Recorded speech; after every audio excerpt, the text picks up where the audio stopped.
inzwa na na na na na. Urauone mwanangu, urauone ananda makuudzwa vakazoone kwa vane mbonje variko vanoda kutora chipo chiri muchanza vanoti zvandinobata zvitsvetse kunge nanzva.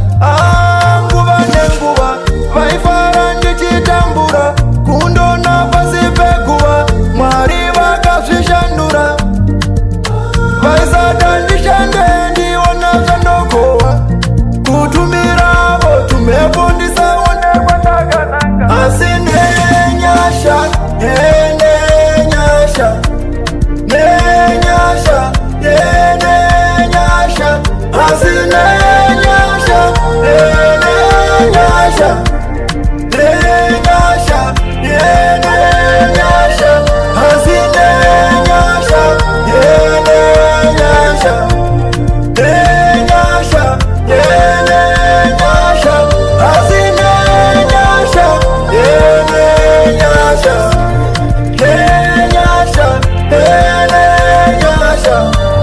Varipo vandashanje uchindiona ari zidambe muka usunge bande ukasara nguva ungadzibate.